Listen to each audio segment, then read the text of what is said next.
Morning grade 10s, welcome to our second lesson of revision for your e-learning. Today we're revising exponents. This very first question from your worked example just revises normal exponent laws, and we are using division of fractions, and we looked at yesterday when we divide fractions we mustn't forget to tip in times. But first let's work out the exponents. So in this first fraction here I'm going to distribute that power in. Power raised to a power means I multiply. It doesn't belong to the 2 because the 2 is on the outside of the bracket. So I have 2x squared y negative 6 all over at the bottom. Distributing this 2 in. It doesn't belong to the 3 because the 2 only belongs to the bracket. 3x 4y squared. Divided by. Going to distribute this negative 2 into the whole bracket. Now it includes the 2 because the 2 is inside the bracket. So we have 2 to the negative 2. X to the negative 2, y to the negative 2.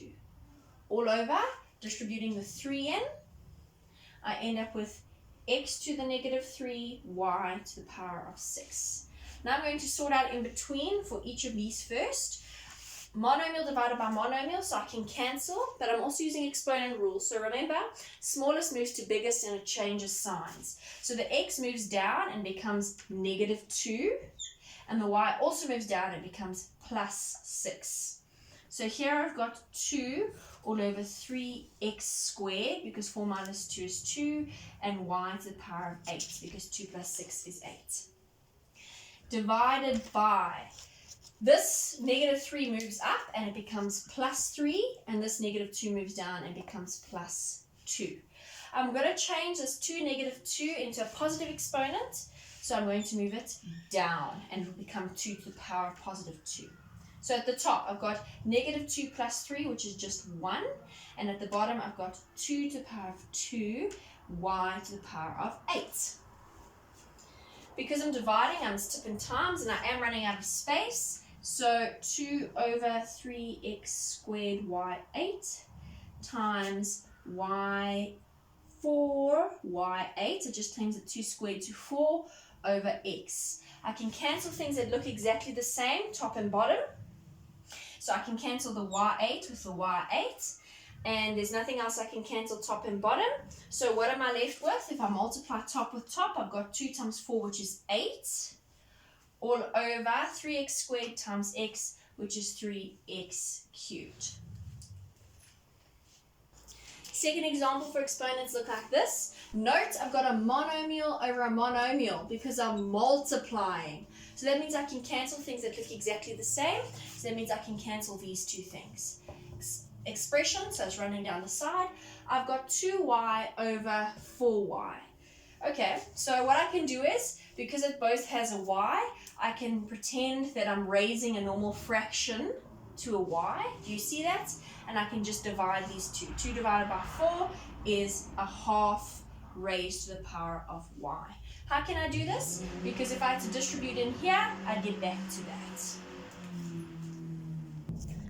Okay, third example, we're multiplying, so I can cancel things that look exactly the same, but the problem is I can't cancel if the bases aren't the same. Remember, the law is when I'm dividing, which is what we're doing, which leads to cancelling, you have to have the same bases. Keep the base, subtract the powers.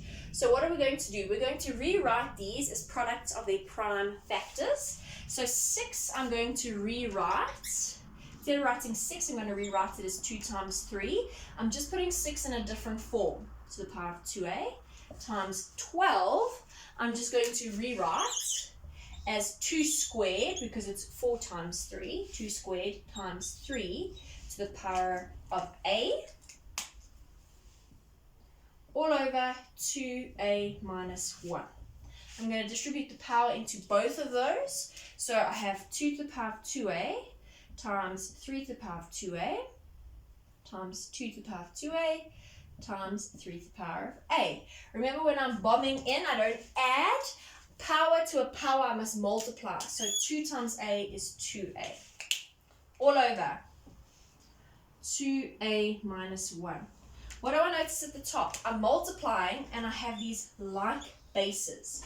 So when I'm multiplying and I have like bases, I add the powers. So I keep the base of 2 and I add 2a with 2a, which is 4a, times keep the base of 3 and I add 2a plus a, which is 3a, all over at at the bottom, can you remember how I can rewrite this? I can rewrite this as 2 to the power of a times 2 to the negative 1.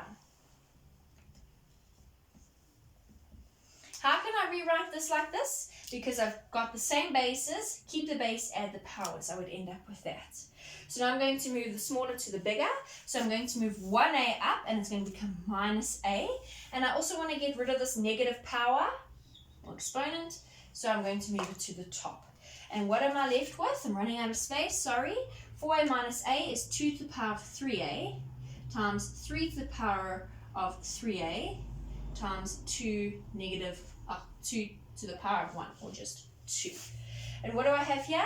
Like bases, keep the base, add the powers. So I have 2 to the power of 3a plus 1 times 3 to the power of 3a. Okay, so the previous question we were doing exponents, multiplication and division with variable exponents. Sorry, that was the topic that we covered. This topic we're covering is addition and subtraction with variable exponents. And the difference here is previously I had monomial over monomial, so I could cancel things that looked exactly the same. But now I've got a polynomial over a monomial. I cannot cancel things unless it's a monomial over a monomial. So what does that mean I must do to this polynomial? I have to factorize it. And whenever I'm doing addition and subtraction of variable exponents, I always need to factorize. Whether I need to factorize just the top or just the bottom or both, there will be a factorization. Please remember that I can write this as a 5 over there. So I've got 5 to the power of x times 5 to the power of 1. Keep the base, add the powers, which would leave me with 5 to the power of x plus 1, minus 5 to the power of x, all over 5 to the power of x. I hope you can see how I can factorize the top. They both have a 5 to the power of x, so 5 to the power of x is in common. So I take that 5 to the power of x. What am I left with here? I'm left with 5 minus 1. 5 to the power of x divided by 5 to the power of x is 1, not 0. All over 5 to the power of x. And just like that, the polynomial over monomial has become a monomial over a monomial. It's like magic. So that means I can now cancel. What happens to that variable exponent? It disappears. And I'm left with 5 minus 1, which is simply 4. And the last question of exponents today is this, and this is an exponential equation. So you have seen this in grade 8 and grade 9, but they do get a bit more tricky in grade 10. Exponential equation, you have some steps. Make the bases the same, compare exponents, and solve for x. So I need to make this base and this base the same. I hope you can see it. Instead of writing 9, I'm going to write 3 squared, because 3 squared is 9. Not forgetting 3r minus 1. And on this side, instead of writing 27, I'm going to write 3 cubed, because 3 cubed is 27. Okay, what do I do here? I need to bomb this power in, and I'm multiplying. Power to a power, I multiply. So I have 3 to the power of 6r minus 2 equals 3 to the power of 3. Now I have exactly the same like bases. I have no more exponential rules that I have to take care of. I can ignore the bases and write an equation. 6r minus 2 equals 3. Solving for r, take the 2 over. It becomes plus 2, and I have 6r equals 5. Get r on its own by dividing by 6. R equals 5 over 6. And that is the end of today's lesson. We'll see you tomorrow for our third lesson of revision.